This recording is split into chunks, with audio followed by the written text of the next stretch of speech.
Welcome once again. This is Pinnacle Professional College, and today we'll be bringing you another lecture on strategic case study. And if you haven't subscribed to this channel, please do so. And if you have any questions, kindly leave them in the comment section. We said that we'll be talking about cost leadership, differentiation, and locking strategies. We'll be talking about Porter's generic strategies, the cost leadership strategy, the differentiation strategy, the focus strategy, among several other things. So let's dive straight into it. So Porter had generic strategies for competitive advantage. Porter had certain generic strategies for competitive advantage. This is very, very crucial to understand.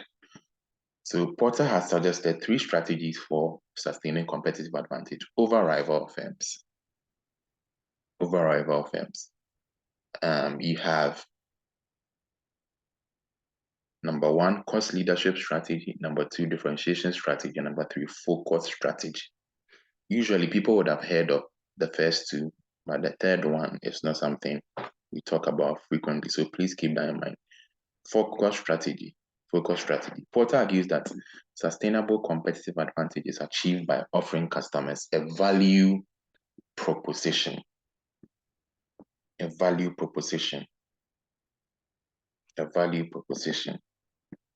So what's a value proposition? When we say a value proposition, it's basically a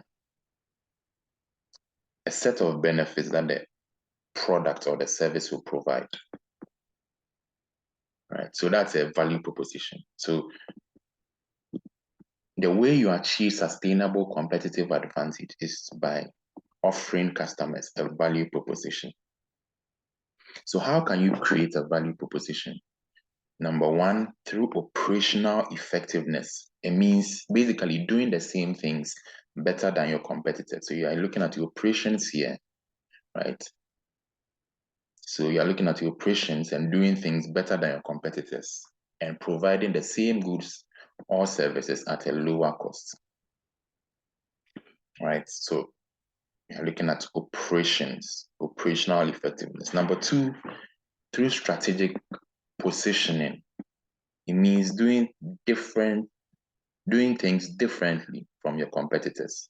So doing something unique that customers will be willing to pay a high price for. Keep these 2 things in mind. Number 1 is operational effectiveness, which relates to what? The cost leadership strategy. Number 2 is strategic positioning, which relates to the differentiation strategy. So the operational effectiveness, you are looking at doing the same things better than your competitors, and it helps you to produce or provide goods or services at a lower cost. And then you have strategic positioning. It simply means doing things differently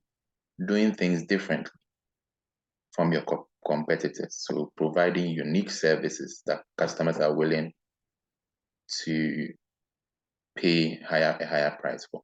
So operational effectiveness, you see what we are talking about. Operational effectiveness provides the basis for a cost leadership strategy, and strategic positioning provides the basis for a differentiation strategy. So what at all is cost leadership? When we say cost leadership, what exactly do we mean? Cost leadership means being the lowest cost producer in the market. The least cost producer is able to compete effectively on price. So basically, the producer here is able to produce at a very low cost, and so it helps them to sell at a very low price. So the company can sell its product more cheaply than competitors and still make a profit. And what kind of companies would be able to implement this cost leadership strategy? For a company to be successful at this, they must have good systems of cost control, and they must continuously improve in terms of cost reductions. They must constantly seek to reduce their costs in order to remain relevant in the market. Very, very important. So that's cost leadership, leading on cost, becoming the lowest cost producer in the market. Very, very key. And then you have and then, the last but one paragraph here says that the success of a cost leadership strategy is based on offering products at the lowest price, which means that in order to make a reasonable profit, the company must sell large quantities of the product. So this is a volume play, right? It's what we call a volume play. So because the prices are low, you need to sell more quantities in order to make a reasonable amount of profits. So total profits would come from selling large quantities or large volumes at a low profit margin per unit. Think about it very carefully. You are selling at a low price, right? Your profit margin or your profit per unit would most likely be low. But if you sell more quantities, then your total profits would be high. A cost leadership strategy is similar to a low price strategy or a no frill strategy on the strategic clock. Remember, we talked about this in our previous lecture. So if you haven't watched that, I entreat you to do so. It's very, very important. Very, very important.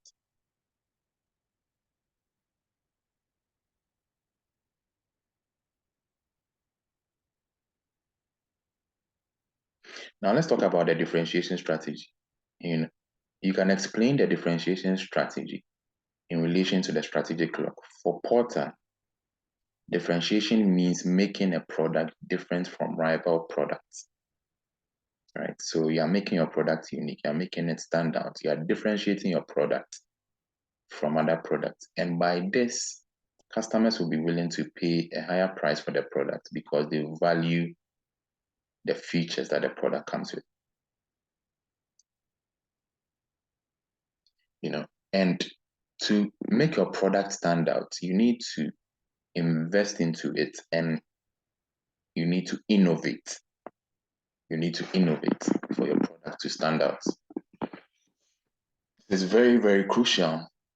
It's very, very crucial. You need to innovate and you need to make your product stand out. Stand out. Companies with a differentiation strategy cannot ignore cost. They should keep cost under control and try to reduce cost so that they can offer more value to customers. Right? However, they are not trying to be least cost producers. So by differentiation strategy, I'm not saying that,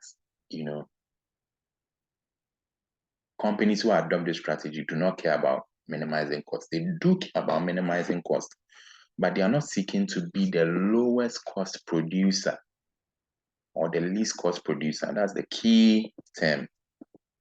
They will minimize costs, but they are not trying to be the least cost producer. So it's a market.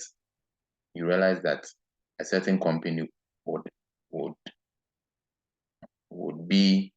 sell their products at the lowest prices possible than all their competitors.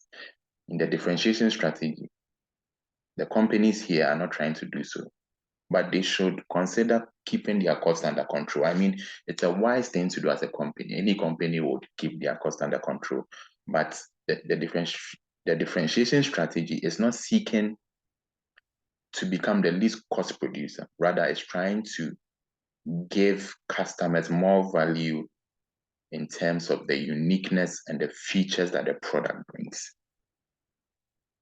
It is more important for a successful differentiation strategy that products should give more benefits to the customer, even if this means having to spend more to deliver the product. Right? Very, very important. So that's it when it comes to the differentiation strategy. Then you have the focus strategy.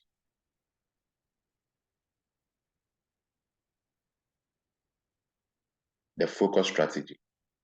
Now, the first two strategies that we talked about, which is the cost leadership strategy and the differentiation strategy, they can be pursued in a market that is not segmented.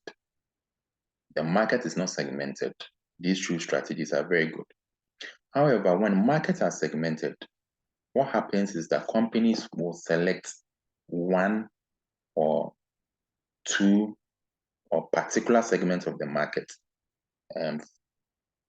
to which they will sell their product or their service. And this is what we mean by focus. They are focusing on particular segments, focus strategy. It simply means concentrating or focusing on selling the product to a particular segment of the market and to a particular type of customer. So under the focus strategy, the business entity might see competitive advantage through cost leadership within the market segment or product differentiation, right, within the market segment. So a typical example of a company that you would say pursues the focus strategy, it's probably Ferrari, the Ferrari company. They are looking at a particular segment of the market. They are not looking at the entire car industry, right? They are looking at rich people, people of class who want to buy their product. They are not trying to sell to everyone. So they are looking at a particular segment. People probably who earn from $1 million to $10 million, or people are multi-millionaires. So that's a segment of the market. Very, very important. Now, let's look at an example, because an example would help consolidate everything we've been trying to talk about. Let's look at an example. In the market for manufacturing and selling soap, one or two companies might pursue a strategy of being the cost leader in the market and offer their standard products to customers at the lowest prices, right? In the market for manufacturing and selling, one or two companies might pursue a strategy of being the cost leader. Other producers of soap might also pursue a different strategy and promote superior quality of their products by including ingredients that are better for skin and provide a more attractive aroma. Right. So that's on the differentiation strategy front. And then some producers of soap might focus on a particular segment of the market, such as the market for liquid soap. Within this market segment, firms might either seek to be the least cost producers or offer a differentiated liquid soap product. So you see how this thing works, right? So if you pick soap, for instance, right, basically what's saying here is that if you pick soap, you can either go for the cost leadership, let your soap be the cheapest possible in the market or the lowest price possible in the market. If you go for differentiation strategy, you are looking at creating a soap, that takes care of your skin, that has a pleasant aroma, that has certain medicinal properties, etc. That's the differentiation strategy. In the focus strategy, you are looking at a segment of the market. So liquid soap, for example, would be a typical example. Now, you can read this example when it comes to airlines, right? And I think it would be very, very useful for you.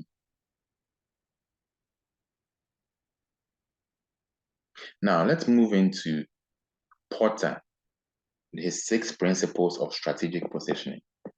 Porter's 6 principles of strategic positioning. Porter's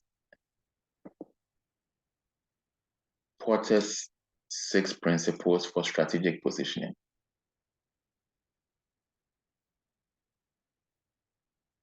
So it is useful to summarize the views of Porter on how individual firms can achieve sustainable competitive advantage. So there are 6 principles. Number 1 is the strategic goal for a company should be to achieve a superior long-term return on investment. So here you are looking at ROI, right?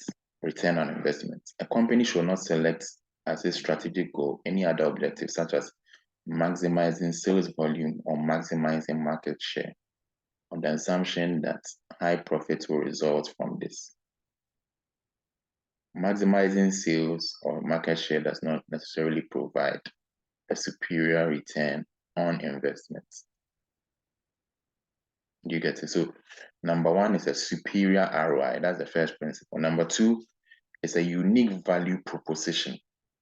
We're talking about value proposition, which means basically what the product is offering in terms of price and benefits, right?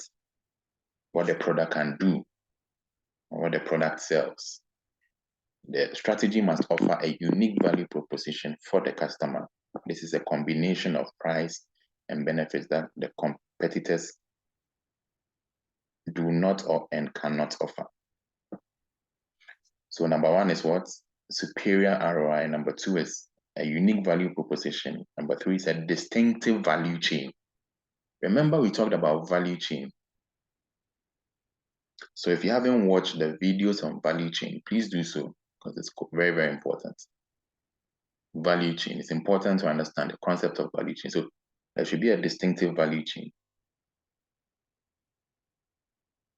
Right? And what this means is that a company can perform similar activities with its competitors, but does so in a different way that offers value to customers.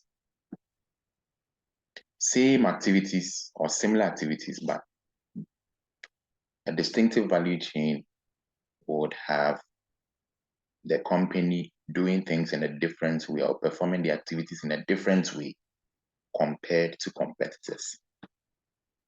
Then you have principle number 4, which is trade-offs. Trade-offs, right? One of the key things you need to know is that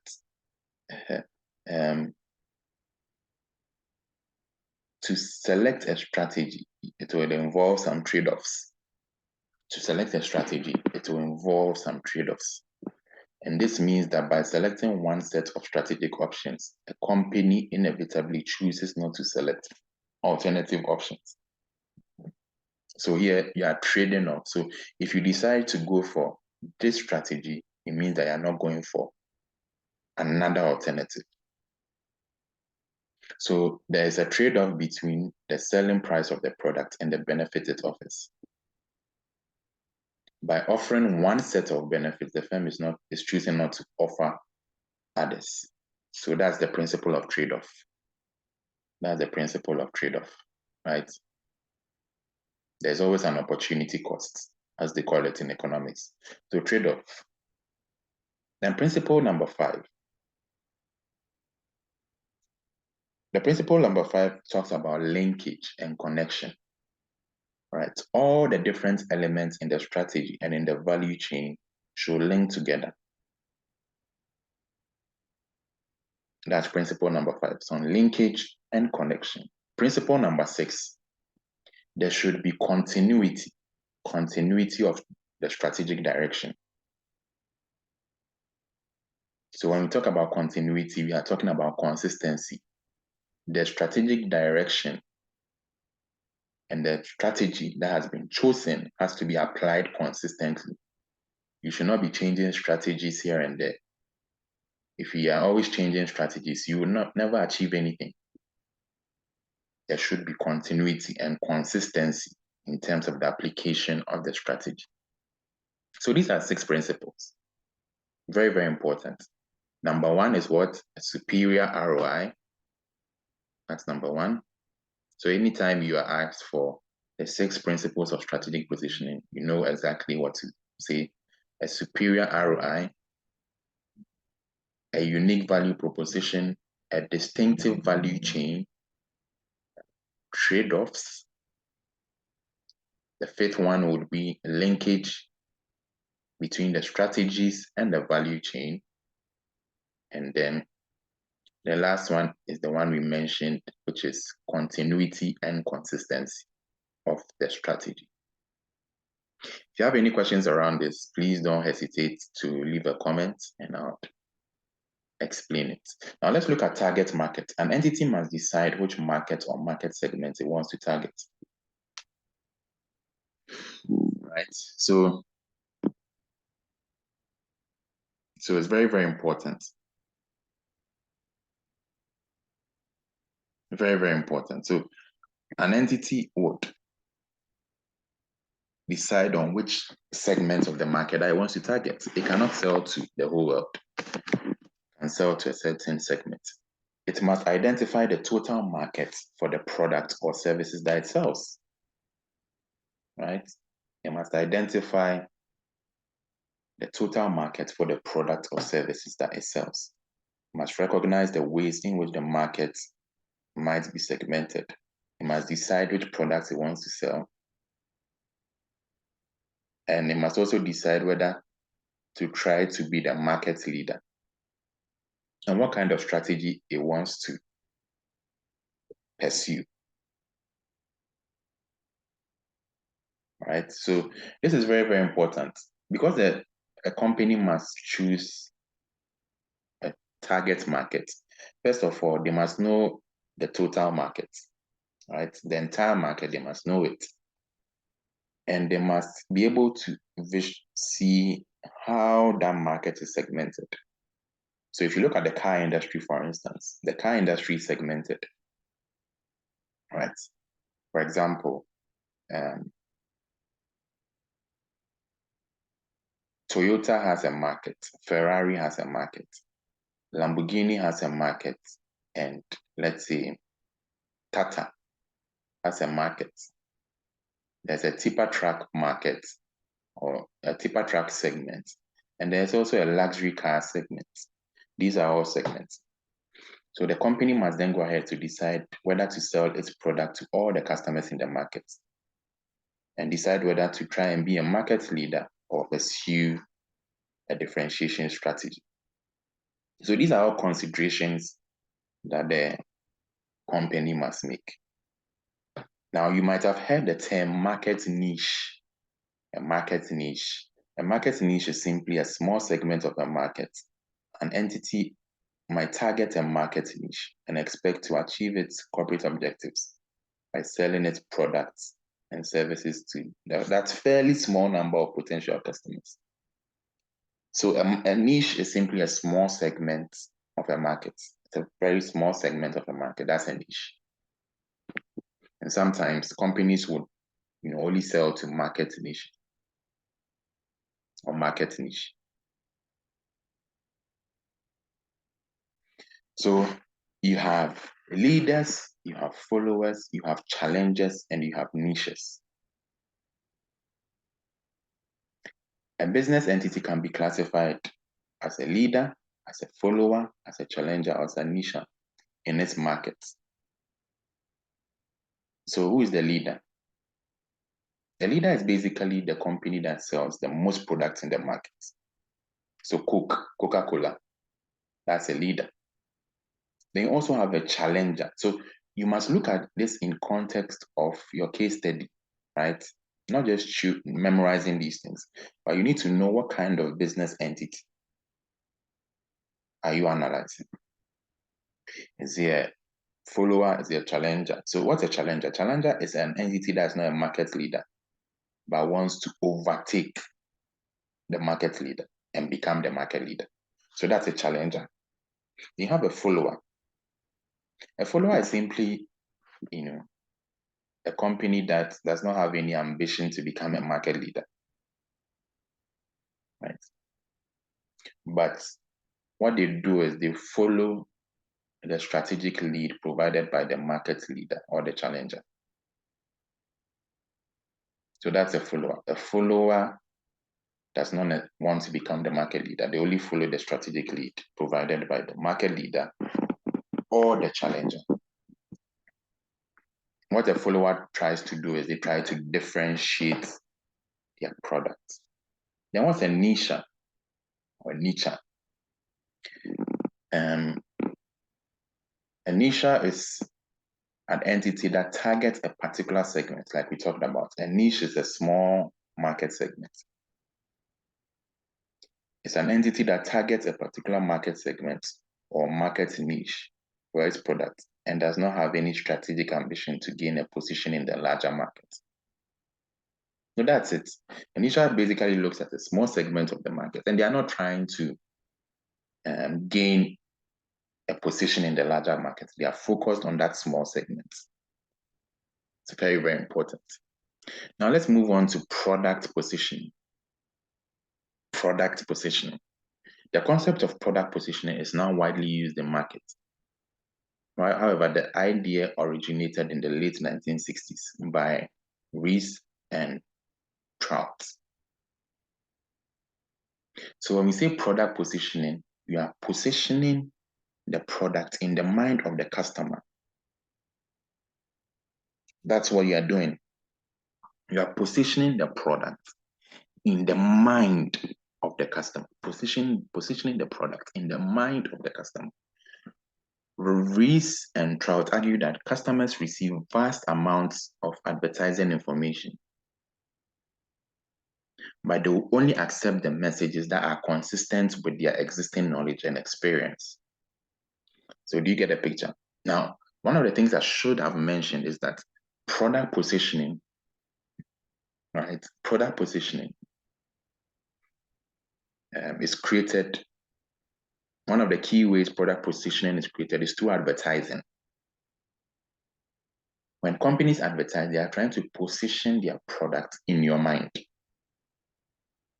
So Rees and Trout argue that customers receive vast amounts of advertising, but they will only accept the messages that are consistent with their existing knowledge and experience. They also argue that the best product position to achieve in the mind of consumers is the position of number one. Right? You'd want to be, so if you think about soft drink, usually people think about Coke. Soft drink, people think about Coke, which is quite interesting because Coke has done a good job of positioning themselves in the mind of the customer or the consumer. The market leader dominates the market for many products and services, and customers will often buy a product because it is number one.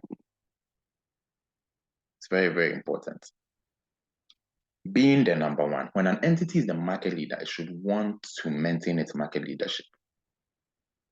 So it must maintain its position in the mind of customers. So, but how would they do this? How would they achieve this feat? So the most effective way of becoming number one in the mind of customers is to be first into the market at the beginning of the product's life cycle.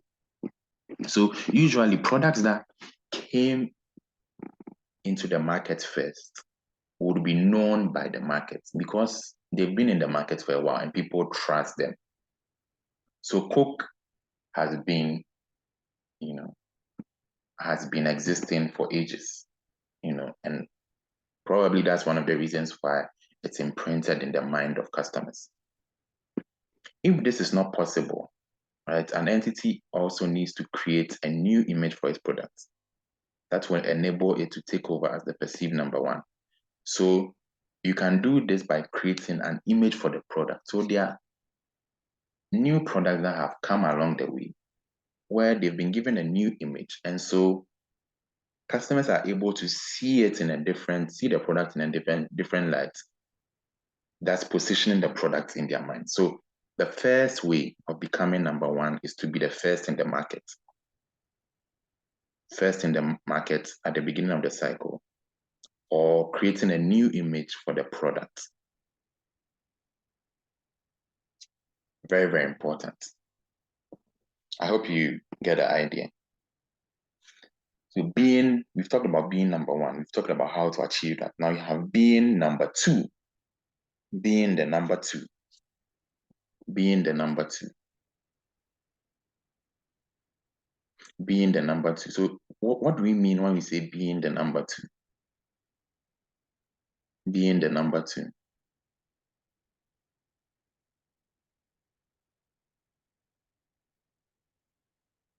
When an entity is only the number two in its market, customers will know this. Unless the entity wants to challenge for the position of number one, it must do what it can to win customers from its position as number two. Advertising can help in this case. Right? So sometimes products would be number two, and customers know this. They're able to distinguish and see this difference. Right? So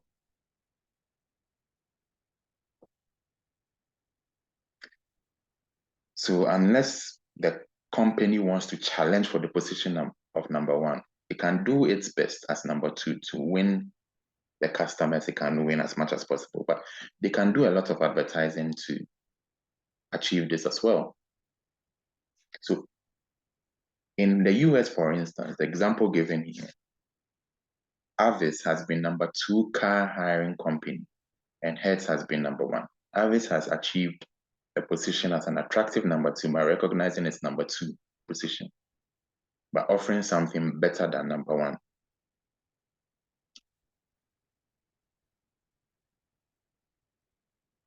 Its successful advertising message was, Avis is only the number two in rent a car, so why go with us? We try harder. Do you see? So a nice advertising message, recognizing its position as number two. Right? Avis is only the number two in rent a car. So why go with us? We try harder. So you see, Pepsi promoted its 7-Up soft drink against market leader Coca-Cola by advertising it as the Cola.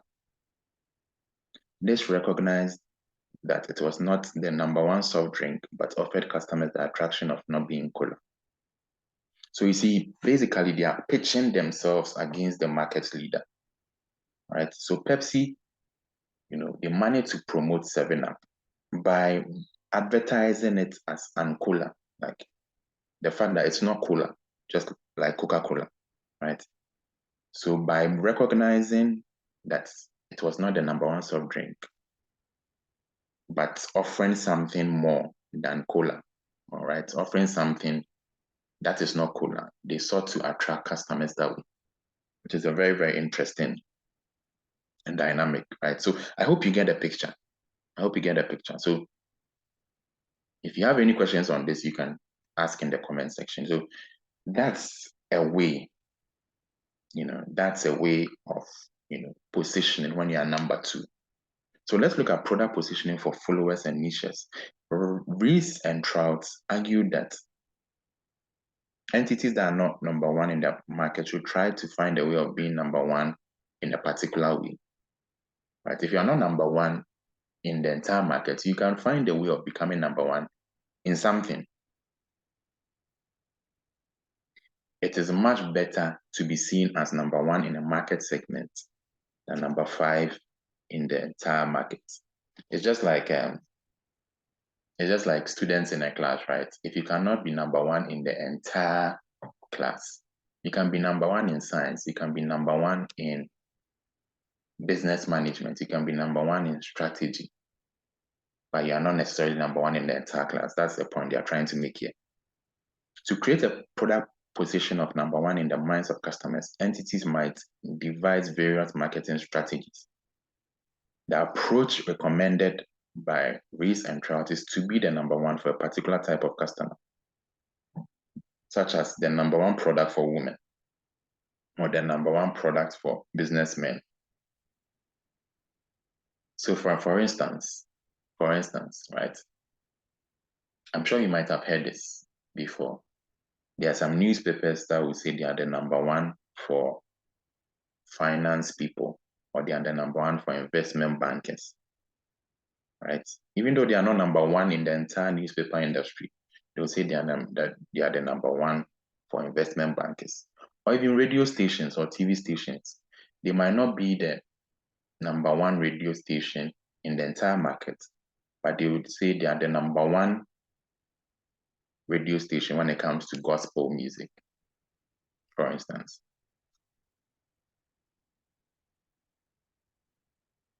Apple, right? Apple Mac PCs were not the number one make of personal computers, but it was marketed as the number one PC for graphic designers, right?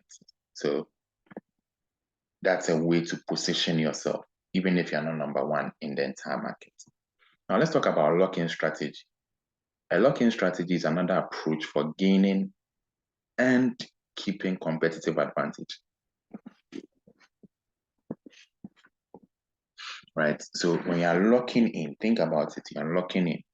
The idea of lock-in is that when a customer has made an initial decision to buy a product, it is potentially committed to making more purchases from the same company. So the customer is logged in to buy products in the future from the company, right? So if I walk into a shop and I go and buy bread from a shop, right? The company should not just see this as a first-time purchase. The company should try and lock me in so that I would keep on buying bread at that particular shop. That's the whole idea of locking. You are locking in the customer so that they keep on buying from you. I hope that makes sense. Yeah. So lock-in strategies are fairly common in the IT industry, which you would see. So in the IT industry where they sell software, the lock-in strategies is seen. So Microsoft has successfully logged in many customers to a software product, right? Because they are selling all kinds of software, and this software is like on a subscription basis, right? Maybe a 1-year subscription, 2-year subscription. So they've logged in these customers whom they are getting revenues from. And because they are logged in, the customers find it difficult to switch to other operating systems. Apple computers also developed a lock-in strategy for digital downloading of music from the internet.